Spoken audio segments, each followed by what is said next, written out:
is Yes, building Paddy. it's a business to build Paddy and make him easy fights. But I hope Justin gonna beat his ass, kick his ass, and we're gonna forget about Paddy all our life. We could have had Paddy Pimblett getting a straight up title shot against Ilia Topuria.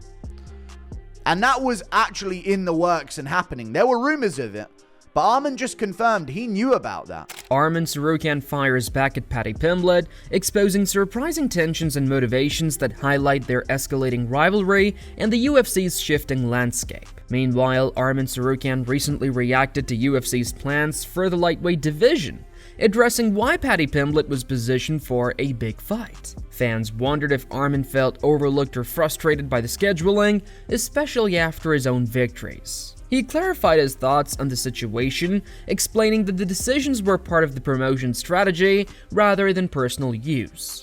He said, "I knew that Paddy was going to fight Ilia Topuria in January.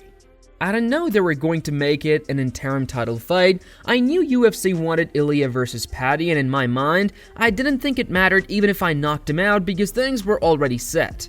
Arman further shared his perspective on recent UFC matchmaking decisions. He explained that the promotion's plans are strategic, not personal. He noted that Paddy Pimblett is being positioned for big fights while he remains one of the top fighters in the division. Arman emphasized that despite his skill, the organization seems focused on building other names for marketable matchups. I already knew that Paddy gonna fight with Ilia Topuria in January. So, but I didn't know they're gonna. He added that currently, no one else in the division matches his level. Arman suggested that even with his wins, UFC's approach is to highlight certain fighters for high-profile bouts. He pointed out that the promotion's strategy is about creating stars and exciting fights, while he continues to stay ahead in skill and dominance within the lightweight division. Some title versus Gagey and Paddy, but I knew that UFC wants to do Ilia versus Paddy, and on my mind, I didn't think like if something happened, even if I knock him out, because they already set up that all things. But at the end of the day, Ilia didn't fight, and I think this is UFC game plan. It's not like a family issue or something. It's they want to make star Paddy Pimblett and to bring him. Moving on, the MMA guru reacted strongly after news about Paddy Pimblett's title shot came out. Experts explained that a fight between Pimblett and Ilia Topuria was already planned, and Arman Tsarukyan knew about it before his matchup with Dan Hooker. The timing of the announcement right after Arman's return seemed to stir extra controversy, highlighting UFC's strategy in promoting certain fighters. We could have had Paddy Pimblett getting a straight up title shot against Ilia Topuria. And that was actually in the works and happening. There were rumors of it, but Arman just confirmed he knew about that going into the Dan Hooker matchup. While he's obviously had a lot of time off, and I think if they would have announced this during his time off, no one would have complained as much, because Arman's been out for ages, and maybe they would have still complained that Arman deserved a shot for sure. Guru added that if Topuria hadn't taken personal time off, the Pimblett-Topuria fight would have happened in January. He noted this bypassed the usual build-up and surprised fans. Guru also explained that this fast-tracking likely caused Pimblett's sudden rise in the rankings, while Arman remains the top competitor, showing UFC's strategy is focused on creating stars rather than purely reflecting fighter performance. That it's almost like they waited until after the Dan Hooker matchup to announce this shit, just to intentionally rile up the entire MMA community, and maybe intentionally rile up Arman Tsarukyan. But apparently he knew about Ilia Topuria Paddy Pimblett that was going to happen before this even started. And if Ilia didn't take personal time off, we were getting Topuria Pimblett in January. A crazy revelation. I didn't think that was true. I thought, okay, they're going to have to build up this. Pimblett's going to have to fight Gaethje first, and then they can justify a Topuria matchup. But no, they were going to straight up justify a Topuria matchup. And maybe that's why he magically levitated up the rankings. Guru explained that months before the UFC's big January card, fans and analysts were curious about the timing of major lightweight matchups. He noted that the organization seemed to carefully plan when to announce certain high-profile fights, especially involving Paddy Pimblett. According to Guru, the scheduling was strategic, designed to create maximum hype for key events while aligning with promotional priorities and broadcast partnerships. I already knew that 4 or 5 months ago. 4 or 5 months ago. Why are we waiting that long? So I guess they were just saving Ilia Topuria Paddy Pimblett for the first Paramount card of the year in January, because 4 or 5 months ago, Arman Tsarukyan knew they're giving Paddy Pimblett a title shot against Ilia Topuria. And we were all thinking, is this going to happen in November or December? But I guess they really were just saving that massive fight and massive, huge thing to like appease Paramount. And people have been talking about the fact that Paramount sat front row at an event where Paddy Pimblett fought Michael Chandler, and there was a lot going on, and there was another fight on that card as well. I think it was Gaethje versus someone. I don't know what was going on, but... Adding to that, analysts Angelo Bedetti and Josh Thompson discussed UFC's decision to put Paddy Pimblett in a title fight. They explained that while Pimblett doesn't have top 5 wins, his perfect UFC record and 7-fight streak make him a logical choice to headline a card. Fans, however, feel Arman Tsarukyan deserved the opportunity instead, highlighting ongoing debates about matchmaking and fighter recognition in the division. They looked at it and they're like, this is the only... Paddy for a belt is like the only thing we can do right now to headline an event with a meaningful title that'll get people talking. And I think most people will logically agree, like, all right, Paddy in that title fight is not crazy. It's not ridiculous. He has a lack of top 5 wins, but he is... Furthermore, Bedetti and Thompson emphasized that the UFC's matchmaking isn't personal. They noted that fighter banter and commentary reflect respect and confidence, not conflict. Arman, despite being overlooked for the fight, continues to perform at a high level. The analyst explained that the organization's focus is on strategy and promotion, balancing star power with merit, rather than favoritism, to maximize fan engagement and excitement for upcoming events. Will be Topuria's dietitian to make 170. Just get a Thanksgiving bowl, a couple of egg rolls. I think, Paddy's on a 7-fight win streak in the UFC. He's never lost in the UFC. He's got 7 wins. They've gotten more dominant over time. So I think Paddy in that slot's not a big deal. It's the Justin Gaethje side that people are pissed about, because that should be Arman. I think it's literally 2 things. What the hell? And this dude Charlie doesn't shut up about me either. Oh, he loves you, man. He loves you. He's just giving you, busting your balls. That's when you know they really actually do like you. I believe me. I was raised by immigrants in the Northeast. I have very thick skin.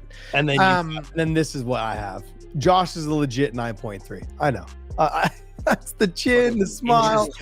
The eyes get a little smaller when I smile too. I like it's whatever. Don't be jealous. Don't be salty. Furthermore, Arman Tsarukyan recently expressed his frustration over UFC matchmaking and the attention Paddy Pimblett has been receiving. After watching Pimblett rise in the rankings and get high-profile fights, Arman made it clear that he strongly disagrees with the promotion's decisions. He even offered support to other fighters in the division, showing his willingness to get involved and help them overcome Pimblett. He said, "Justin, if you need help, let me know. I'll fly to you and help you. That guy, I hate him. He is such a p." They also explored potential future matchups, including Ilia Topuria taking time to grow and compete in major fights later in the year. Bedetti and Thompson had theorized about headline fights during International Fight Week and other big cards that could shape division rankings. While some scenarios are speculative, they help fans understand how UFC plans title opportunities and builds high-profile bouts for maximum impact and viewer interest. Yeah, no, I'll be just fine. I'm doing just fine in life. Look, there's so many things to wrap my head around when it comes to this, because this could be a moment for Ilia to really put on some size, take this time to put the weight on, and we could maybe see something along International Fight Week, or maybe even like around Noche or something like that, September. They do a big time fight. You do Islam versus Ilia Topuria for that 3rd title. And I love the idea of Alex Pereira versus Gon. They're trying to get to that 3rd title. Somebody to win a 3rd title. They can talk about how great they are. Wait, is this just a theory, or you genuinely think this? No, I this is the theory. This is the theory. Yeah, I mean, like, why not take? And I wasn't judging. I was just curious if Furthermore, Jed Meshew explained the UFC's recent matchmaking and why some fights are booked the way they are. He noted that hardcore fans may criticize these decisions, but casual viewers are often the main focus. Many new viewers don't know or follow fighters like Arman Tsarukyan, so the UFC prioritizes entertaining and accessible fights to engage a wider audience while still keeping the card competitive. It's important to recognize two things. One, these criticisms are largely going to be for the hardcore fan base, and we love you. You are here watching this program right now. But like the average dude who has Paramount, who just was watching CBS on Thanksgiving, and it's like, oh, the UFC is coming to Paramount Plus. I'll check out this first fight card. Like that dude doesn't know about Arman Tsarukyan. That guy doesn't care. He's just gonna watch some fist fights. And this is for that guy. And it's especially for that guy because we'll talk about the co-main event. The co-main event is a terrific fight. I am very, very excited to watch that fight. There is, I would say, at least a 50-50 chance that fight. Meshew added that placing high-action fighters like Justin Gaethje ensures first-time viewers get an exciting experience. He emphasized that UFC strategy balances fan expectations with broader marketing goals. Fighter motivations, including career opportunities or potential retirements, also influence scheduling. Overall, the approach aims to create compelling matchups that satisfy both hardcore and casual fans while maintaining the sport's growth and appeal. Is not the most compelling thing to watch for a casual observer, and let me tell you, nobody in the history of the universe has ever been like, Justin Gaethje is not fun. Justin Gaethje is boring. And so you can end the night guaranteed with the Justin Gaethje fight. You are guaranteed to deliver an experience to first-time viewers that you are not guaranteed to give them if you give it, Kayla versus Amanda. I totally get why we're doing this fight, even if there are a lot of critiques about why that is, like, whether it should be happening. I mean, you got to think about it strategically as well. Justin Gaethje saying he was going to retire, Dean. Following discussions about UFC's matchmaking and Paddy Pimblett's rise, Dane Thomas analyzed Pimblett's upcoming fight against Justin Gaethje. He noted that Pimblett is skilled and crafty, with strong striking and the ability to fight from his back. But he lacks wrestling strength. Thomas believes Gaethje's aggressive style, power, and pressure will likely dominate, showing why this matchup is tough for Pimblett despite his winning streak. I personally don't think it's going to be that close at all. I mean, Paddy Pimblett's crafty. He's a crafty fighter. He's got a very strong skill set. He's not afraid to fight off of his back. He doesn't wrestle all that well, but he uses his length well in terms of his kicks. But I just think the amount of violence that Justin Gaethje brings to the fight is going to be too much for Paddy. I mean, we saw what Paddy did against Jared Gordon, and a lot of people think he lost that fight. And Justin Gaethje is not Jared Gordon. You know what I'm saying? Now, Paddy looked great against Bobby Green. That was a really quick fight. He looked great against Michael Chandler, but Michael Chandler was on a decline. I just think that Paddy, this is his best chance. We talked about Gaethje. This is also Paddy's best chance of winning a title, because I don't think he would have fared well against Ilya or Tsarukyan either, but this is his best chance of winning a title, and I don't even really see it being all that close. Thomas explained that Gaethje's leg kicks, movement, and momentum make him extremely difficult to handle once the fight starts. He suggested that Pimblett's style actually plays into Gaethje's strengths, possibly leading to a stoppage. Overall, Thomas predicts Gaethje's speed, power, and pressure will control the fight, reinforcing the idea that while Pimblett is talented, the matchup heavily favors Gaethje and highlights challenges in the division. You see this being a dominant Justin Gaethje stoppage win? You reckon he catches him here, Dean? I think he catches him. I think that Justin Gaethje I think a guy like Paddy's tailor-made for him. He moves well, but I think that, if Justin Gaethje, especially if he gets back to those leg kicks, and he's been looking better on his feet in terms of his movement itself. But when he gets rolling downhill, man, it's hard for anybody to keep up with him. After discussing UFC's plans for other fighters like Paddy Pimblett, Arman Tsarukyan turned attention to his own path. While the organization has been shaping matchups and promoting certain names, Arman is focused on the fights that mattered to him. He highlighted his goal of claiming the BMF title and taking on top competition, showing he wants challenges that truly reflect his standing in the division. He said, "It's a business. At the end of the day, I have the same goal. Everybody knows that I will beat everybody and it's just a matter of time. I hope they give me the BMF title at least. What are they going to give me? Who do we have in our division to fight if it's not Holloway?" The feud between Arman Tsarukyan and Paddy Pimblett goes beyond personal rivalry. It reflects UFC's matchmaking, promotional strategies, and fighter ambitions. Arman's comments reveal frustration at being a top contender, while others are fast-tracked for high-profile fights.